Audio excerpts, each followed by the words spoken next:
Assalamualaikum warahmatullahi wabarakatuh. Perkenalkan, kami dari kelompok 1 program studi akuntansi. Pada kesempatan kali ini kami akan mempresentasikan hasil kerja kelompok kami untuk tugas mata kuliah akuntansi manajemen. Adapun anggota kelompok kami yaitu 1. Sofia Nur Azizah, 2. Dede Ufi Albanza, 3. Astri Nur Yuli Widianti, 4. Rara Agiska, 5. Brian Kurniawan, 6. Rodifa, 7. Hamdan Wajudin.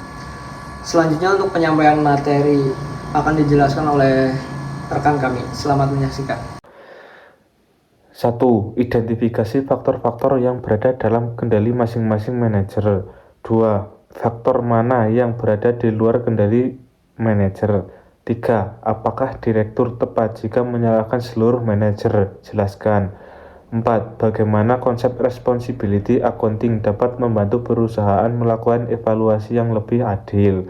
5. Rekomendasi apa yang akan Anda berikan kepada direktur agar evaluasi kinerja menjadi lebih objektif? Yang pertama, identifikasi faktor-faktor yang berada dalam kendali masing-masing manajer. Dalam responsibility accounting, setiap manajer hanya bertanggung jawab atas faktor-faktor yang dapat dipengaruhi melalui keputusan dan tindakan yang mereka lakukan. Di sini ada 3 faktor yang berada dalam kendali masing-masing manajer, yaitu yang pertama, manajer produksi. Manajer produksi bertanggung jawab memastikan proses produksi berjalan lancar, mengatur jadwal produksi, mengawasi tenaga kerja, dan menjaga kualitas hasil produksi. Kedua, manajer penjualan. Manajer penjualan bertanggung jawab membuat program promosi, meningkatkan pelayanan, serta menjaga hubungan dengan pelanggan agar tetap loyal. Dan yang ketiga, manajer cabang bertanggung jawab mengawasi kegiatan sehari-hari di cabang agar kerjaan berjalan efektif dan efisien. Untuk slide selanjutnya akan dibacakan oleh rekan saya. Baik, untuk selanjutnya saya akan menjelaskan faktor-faktor di luar kendali manajer. Faktor-faktor di luar kendali manajer adalah faktor yang tidak dapat dikendalikan secara langsung oleh manajer. Dalam kasus PT Teknologi Maju, ada beberapa faktor di luar kendali manajer. Yang pertama, kenaikan harga baku 20% akibat adanya inflasi. Jadi inflasi ini adalah kondisi ekonomi yang tidak dapat dikendalikan secara langsung oleh manajer. Yang kedua, turunnya penjualan akibat adanya pesaing baru. Dan pesaing baru itu tidak dapat dikendalikan secara langsung oleh manajer. Jadi manajer hanya dapat menyusun strategi untuk mengurangi adanya pesaing baru. Yang ketiga, adanya kerusakan mesin akibat usia. Jadi untuk itu kondisinya tergantung dengan perusahaan. Apabila pergantian mesin itu termasuk keputusan direksi atau pemimpin perusahaan, maka itu di luar kendali manajer. Oleh karena itu, penilaian kinerja manajer harus dilakukan secara objektif dengan mempertimbangkan faktor-faktor di luar kendali mereka. Terima kasih. Untuk selanjutnya, saya akan serahkan kepada moderator.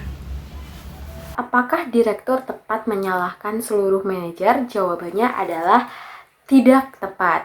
Penjelasan atau alasannya yang pertama, karena penurunan laba dipengaruhi oleh faktor eksternal, yaitu harga bahan baku naik 20% akibat inflasi, penjualan menurun karena muncul pesaing baru.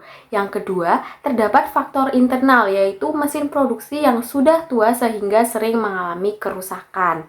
Yang ketiga, hasil audit menunjukkan manajer tetap memiliki kinerja yang baik, di antaranya yaitu manajer produksi berhasil mengurangi limbah produksi, manajer penjualan berhasil mempertahankan pelanggan lama, manajer cabang berhasil menekan biaya operasional.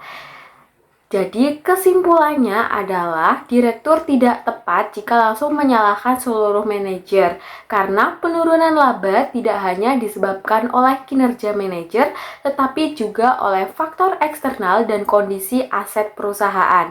Evaluasi kinerja harus dilakukan secara objektif berdasarkan faktor yang dapat dikendalikan oleh masing-masing manajer. Untuk yang selanjutnya akan dijelaskan oleh rekan saya. Baik, saya akan menjelaskan responsibility accounting. Untuk evaluasi lebih adil karena setiap manajer hanya dinilai berdasarkan hal yang benar-benar bisa mereka kendalikan. Konsep inti, perusahaan dibagi menjadi pusat pertanggungjawaban, cost center, revenue center, profit center, investment center. Setiap pusat punya laporan kinerja sendiri, memisahkan biaya atau pendapatan yang controllable versi non-controllable. Kenapa lebih adil? Yang pertama, akuntabilitas jelas. Manajer tidak disalahkan atas hal di luar kendalinya. Misalnya, kenaikan harga bahan baku dari supplier pusat. Yang kedua, ada evaluasi objektif. Kinerja dibandingkan dengan target atau anggaran yang relevan untuk area tanggung jawabnya. Yang ketiga, ada motivasi meningkat. Karyawan merasa dinilai secara wajar, bukan disamaratakan dengan divisi lain. Yang keempat, identifikasi masalah. Lebih cepat penyimpanan varians langsung terlihat di pusat pertanggungjawaban mana. Terima kasih, saya serahkan kepada moderator. Baik, saya lanjutkan. Rekomendasi kami kepada direktur agar evaluasi kinerja menjadi lebih objektif, yaitu 1. Mengevaluasi berdasarkan faktor terkendali. Direktur sebaiknya mengevaluasi kinerja manajer berdasarkan faktor-faktor yang berada dalam kendali masing-masing manajer, bukan hanya melihat penurunan laba perusahaan secara keseluruhan. Yang kedua, menerapkan responsibility accounting. Perusahaan perlu menerapkan akuntansi pertanggungjawaban dengan menetapkan target dan indikator kinerja KPI yang sesuai dengan wewenang serta tanggung jawab setiap manajer. Yang ketiga, memisahkan faktor eksternal dan kondisi di luar kendali. Faktor-faktor eksternal seperti inflasi, munculnya pesaing baru, serta kerusakan mesin akibat usia harus dipisahkan dari penilaian kerja personal. Yang keempat, mewujudkan penilaian yang adil dan memotivasi. Dengan cara tersebut, evaluasi akan menjadi lebih adil, objektif, serta dapat memotivasi para manajer untuk terus meningkatkan kinerja di bidang yang benar-benar menjadi tanggung jawab mereka. Sekian dari saya lanjutkan ke moderator. Demikian presentasi dari kelompok kami. Terima kasih atas perhatian dan kesempatan yang telah diberikan. Wassalamualaikum warahmatullahi wabarakatuh.